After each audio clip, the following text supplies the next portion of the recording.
Hello everyone. आज हम शुरू करने जा रहे हैं उड़ान प्रोजेक्ट। ये जैसा आपको दिखाई दे रहा है, ये उड़ान कार्य पुस्तिका है जो दीक्षा ऐप पर अवेलेबल है। इसमें चारों सब्जेक्ट्स हिंदी, इंग्लिश, मैथ्स और ईवीएस इन्हीं से रिलेटेड जो है वर्कशीट दी हुई है एक एक करके। तो हम इस वीडियो में जो है एक एक करके चारों सब्जेक्ट्स की वर्कशीट जो है वो सॉल्व करते चलेंगे। तो हम शुरू कर रहे हैं। सबसे पहले हम करते हैं वर्कशीट इंग्लिश। ये है वर्कशीट 1, इंग्लिश की वर्कशीट दी हुई है, यहाँ पर आपको दिखाई दे रहा है। इसमें सबसे पहले देखिए, हम जो क्वेश्चन है उसको रीड करते हैं। Look at the picture given below and write the name of objects और things that you can see. आपको ये पिक्चर दिखाई दे रही है, इसमें अलग अलग चीज़ें आपको दिखाई दे रही हैं। तो मेनली आपसे पूछा गया है यहाँ पर नाउन्स के बारे में। नेमिंग वर्ड्स होते हैं नाउन। तो हमें क्या करना है, नाउन को यहाँ पर फाइंड आउट करना है। यानी कि अलग अलग ऑब्जेक्ट्स जो आपको यहाँ दिखाई दे रही है, कोई पर्सन है, कोई थिंग है, तो उसको आपको पहले हम सर्कल कर लेते हैं, उसके बाद स्टार्ट करते हैं उनके नाम लिखने। जैसे यहाँ पर आपको दिखाई दे रहा है बॉय, उसके बाद आपको दिखाई दे रहा है एक गर्ल है, विंडो है, डोर है। तो ये सारी चीज़ें आपको दिखाई दे रही हैं। जैसे यहाँ बॉय है, उसकी स्पेलिंग लिख लेते हैं हम, बॉय, BOY बॉय। ये लड़की आपको दिखाई दे रही है, तो उसकी स्पेलिंग लिखिए GIRL। अब इस लड़के ने अपने हाथ में जो है बारिश से बचने के लिए क्या लिया हुआ है, छाता है। तो छाते को इंग्लिश में क्या कहते हैं, अम्ब्रेला, UMBRELLA,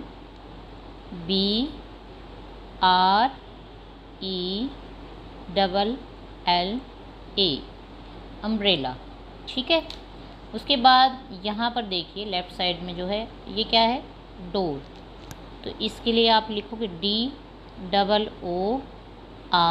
डोर। यानी कि जो आपको, जिसकी स्पेलिंग आपको पता है, जो आपको इजी लग रहा है कि हाँ मुझे इसके बारे में पता है, वो कोई भी 5 जो है आपको यहाँ पर ऑब्जेक्ट्स या थिंग्स जो है आपको फाइंड आउट करनी है। अब यहाँ पर देखिए ये आपको क्या दिखाई दे रहा है, डॉग,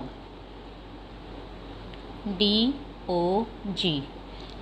बाकी बच्चों आपको जो भी यहाँ पर ऑब्जेक्ट्स दिख रहा है, कोई और भी दिख सकता है, जैसे ट्री है या विंडो है, आप वो भी लिख सकते हो। तो इस तरीके से जो है आप इनमें से कोई भी नेमिंग वर्ड्स आप लिख सकते हो।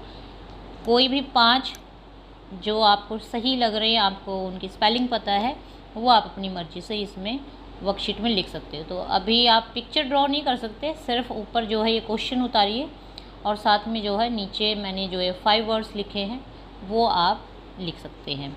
तो पहले मैं क्वेश्चन दिखा देती हूँ आपको एक बार। ये देखिए, ये क्वेश्चन आप अपनी कॉपी में लिखेंगे। Look at the picture given below and write the name of objects things what you can C. Worksheet 1 ऊपर हेडिंग डालिए और उसके बाद जैसे यहाँ पर 5 लाइन लगी हुई है, ऐसे ही आप अपनी कॉपी के अंदर जो है ये मैंने जो 5 वर्ड्स लिखे हैं वो आप लिख सकते हैं। तो आई होप आपको ये फर्स्ट वर्कशीट जो है वो समझ में आ गई है कि आपको क्या करना है। तो अब नेक्स्ट देखते हैं, वो है हिंदी की। तो अभी स्टार्ट करते हैं हम हिंदी की। ये हिंदी की वर्कशीट है, गतिविधि 1, जय जवान जय किसान, जो पहली पोएम है। अगर आप बच्चों ने रीड नहीं की है या टीचर्स ने अगर रीड नहीं करवाई है, तो पहले फर्स्ट पोएम की आप रीडिंग कीजिए। इसके अंदर आपको फर्स्ट जो गतिविधि दी गई है उसमें है आवाज़ पहचाने। यानी कि हमें यहाँ पर एक पोएम दी हुई है, पोएम का नाम है साथी। इसमें फिलअप्स दिए हुए हैं और उन फिलअप्स के लिए हेल्प करने के लिए आपके ऊपर जो बॉक्स है उसके अंदर कुछ वर्ड्स लिखे हुए हैं। क्वेश्चन है, दिए गए शब्दों की सहायता से कविता को पूर्ण करें। अब सबको पता है कविता जो है वो राइमिंग वर्ड्स यानी कि तुकबंदी वाले शब्द होते हैं, जो मिलते जुलते शब्द होते हैं, उनसे पूरी की हुई है। यानी कि एक लाइन में अगर एक वर्ड के लास्ट वर्ड जो है उसकी जो साउंड आ रही है, नेक्स्ट लाइन में वैसा ही एक तुकबंदी वाला शब्द जो है आपको ऊपर से ढूंढ के लिखना है। इस तरीके से जो है कविता पूरी होती है। अब शुरू करते हैं। जैसे हम पोएम को पढ़ते जाते हैं और एक एक करके यहाँ ऊपर से जो है उसकी हेल्प से हम एक एक करके वर्ड को लिखते चले जाएंगे। फर्स्ट लाइन देखिए, सुनकर मुर्गे की कुकड़ू कू, त्याग दे अब तो नींद को तू। तो सबसे पहले क्या आएगा, तू आएगा।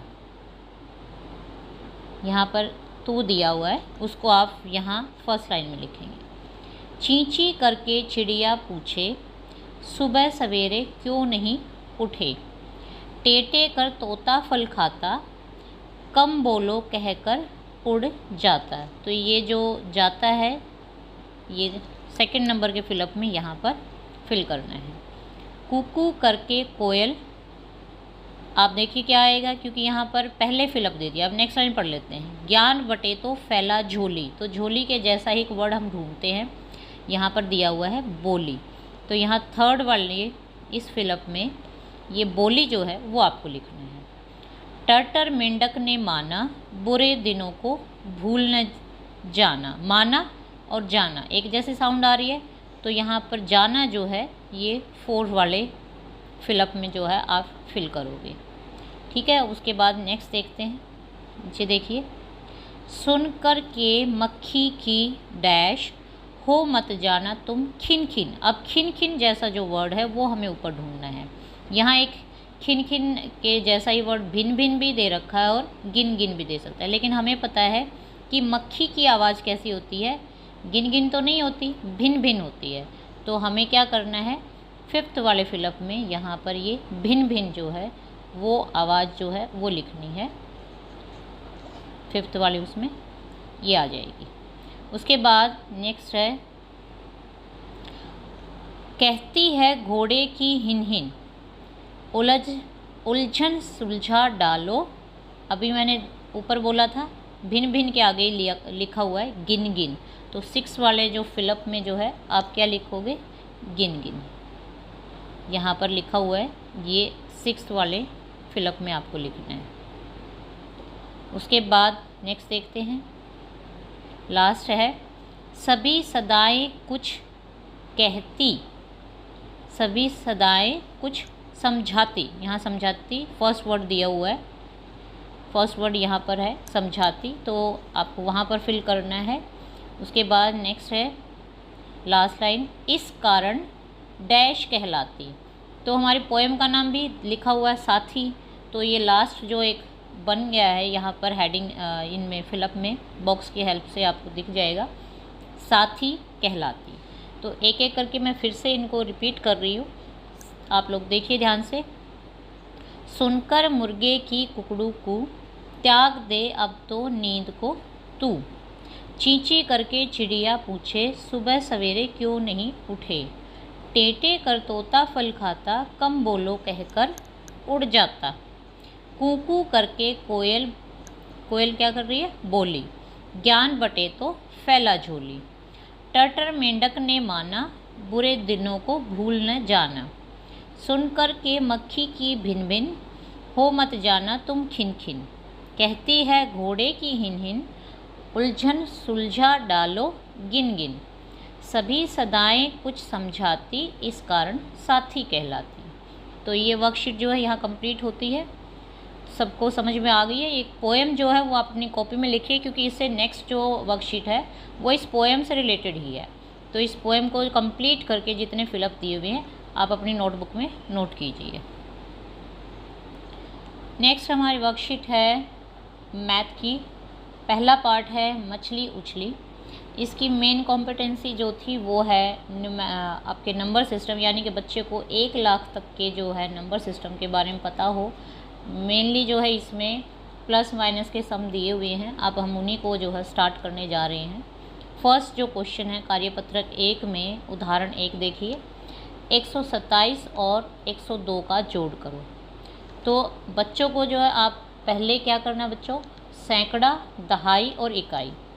आपको ये पता होना चाहिए कि सबसे पहले पीछे जो आती है हमारी वो इकाई होती है, और उसके बाद दहाई होती है, और उसके आगे सैकड़ा होता है। उसके बाद आपको क्या करना है कि जो सैकड़े वाला अंक है, जैसे 100, तो 100 के नीचे, सैकड़े के नीचे 27, 20 और 7 27, तो दहाई हो गई है 2, और 7 इकाई होगी। तो इस तरीके से सैकड़ा, दहाई और इकाई इन्हीं के नीचे अंकों को लिखिए। उसके बाद नेक्स्ट जो है यहाँ पर देखिए ये लिखा हुआ 102, उसको 102 को जोड़ना है। तो आपको 102 को, सैकड़ा 100 है, 102, तो दहाई इसमें कुछ नहीं आई तो 0 है, तो उसके बाद 2 को लिख दिया है।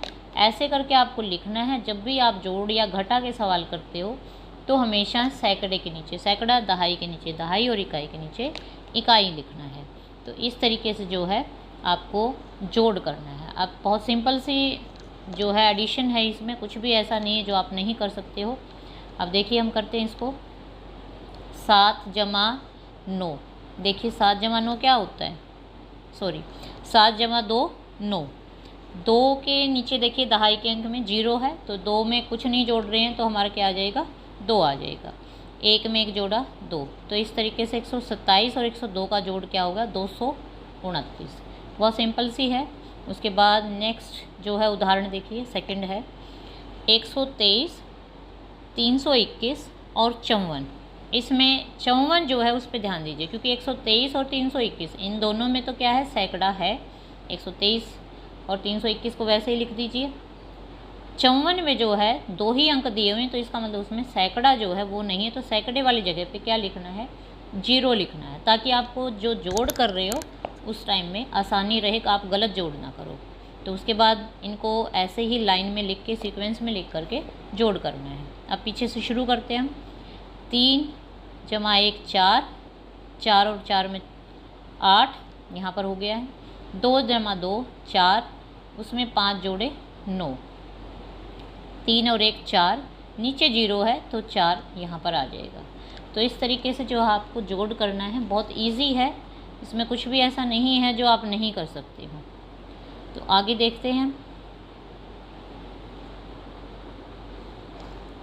नीचे जो है ये भी जोड़ का सवाल है, आप अपने आप कीजिए, इसको कोशिश कीजिए, क्योंकि इसमें सिर्फ थोड़ा सा फ़र्क क्या दे रखा है कि यहाँ पर हासिल वाले सवाल हैं। अब जब भी हम हासिल वाले सवाल करते हैं उसमें क्या होता है, देखिए पहले तो हम जो भी सैकड़ा, दहाई, इकाई है वो लिखना है। उसके बाद सबसे पहले क्या दिया हुआ है, 294, 212 और 367। अब एक एक करके जोड़ते जाते हैं। 4 और 2 में 4 में 2 जोड़ा 6, 6 में 7 जोड़ा, क्या आ गया, 13 आ गया है। अब 13 में जो पीछे का अंक है वो इकाई का अंक है, तो हम एक जब जोड़ रहे हैं, एक अंक की जोड़ लिख रहे हैं, तो हम सिर्फ पीछे वाला अंक जो है यानी कि 3 को यहाँ लिख देंगे, और आगे वाला अंक 1 जो है वो अगले अंक पे जो है हासिल रख देते हैं, ताकि वो उसके साथ जुड़ सके। अब यहाँ पर एक दिख रहा है आपको, गोला लगा दिया, वो अलग से दिख जाएगा, आप भी अपनी कॉपी में गोला लगा दीजिए कि ये आगे जो है हासिल लग गई है। उसके बाद 9 जमा 1 10, जमा 1 11 और 6 17। तो यहाँ देखिए सिर्फ 7 लिखा है, क्यों, क्योंकि 7 में 17 में ऐसे पीछे वाला अंक जो है वो हमने यहाँ लिख दिया, और आगे वाला जो अंक है वो यहाँ पर हासिल कर दिया है। उसके बाद फिर इसमें क्या करना है, 1 को इनके साथ जोड़ना है। 2 और 1 3, 3 और 2 5 और 3 8।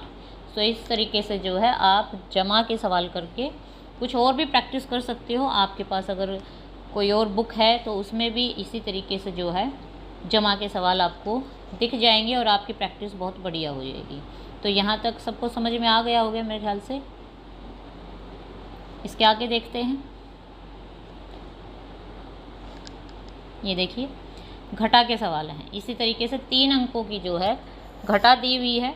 ये भी बहुत सिंपल है, आपको दिखाई दे रहा है। सैकड़े, दहाई और इकाई लिखिए, उसके नीचे जो है अंकों को लिखिए, और फिर जो है आपको क्या करना है, बड़े अंक में से छोटे अंक को काटना है, यानी कि घटा देना है। जैसे यहाँ पर 3 दिया, 3 में से 1 काट दिया या घटा दिया, जो भी आप बोलना चाहें, 2 बच गए। 4 में से 3 गया, 1 है।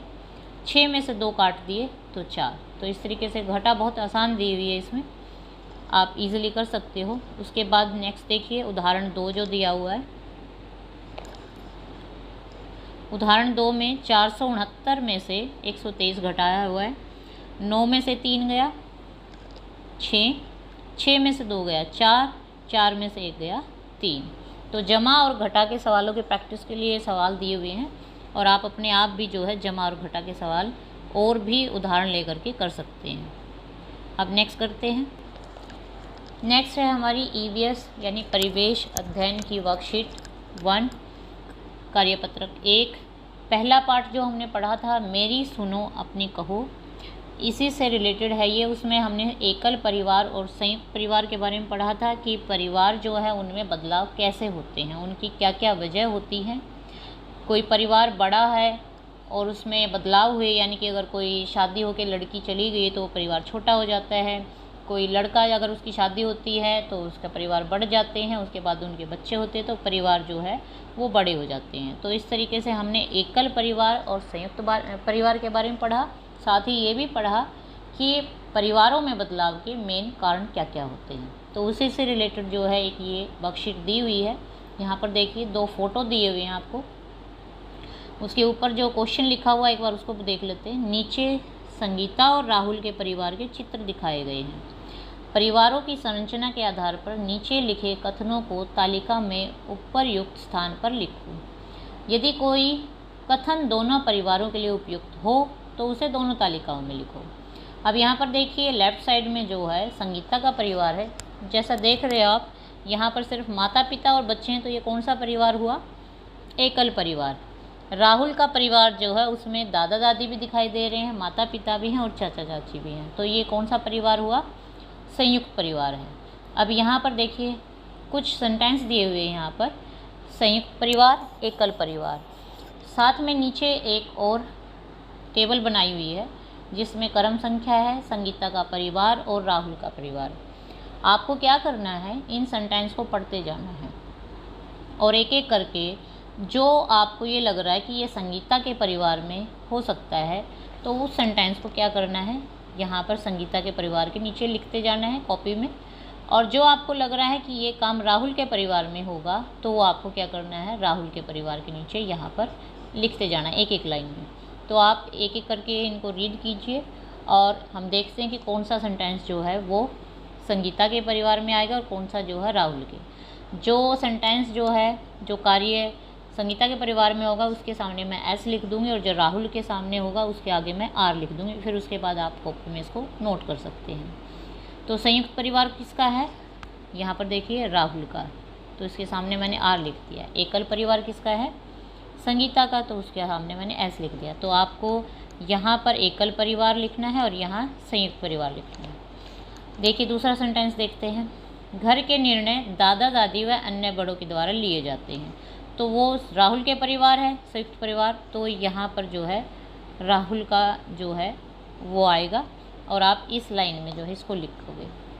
घर के निर्णय माँ पिताजी के द्वारा, वो संगीता के परिवार में हो रहे हैं, तो आप इसको यहाँ संगीता के परिवार में लिखेंगे। त्यौहार पर दादा दादी से मिलने जाना है, तो त्यौहार पर जो अकेले रह रहे हैं वही दादा दादी से मिलने जाएंगे, तो किस में रह रहे, संगीता के परिवार में। बड़े घर की आवश्यकता, ज़्यादा लोग हैं तो बड़े घर की आवश्यकता किसको होगी, राहुल के परिवार को होगी, तो ये वाले जो लाइन होगी वो आप राहुल के परिवार के नीचे लिखोगे। उसके बाद नेक्स्ट देखिए 4th लाइन में, कार्यों को कई सदस्यों द्वारा किया जाना, तो कई सदस्य कौन से घर में है, राहुल के घर में है, तो ये वाली जो लाइन है वो राहुल के घर में आएगी।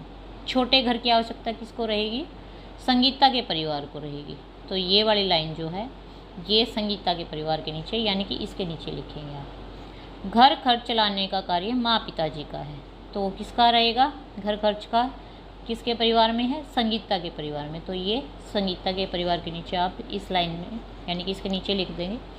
घर में ही भाई बहन के संग खेलना, ये किसके परिवार में हो रहा है, राहुल के परिवार में हो रहा है।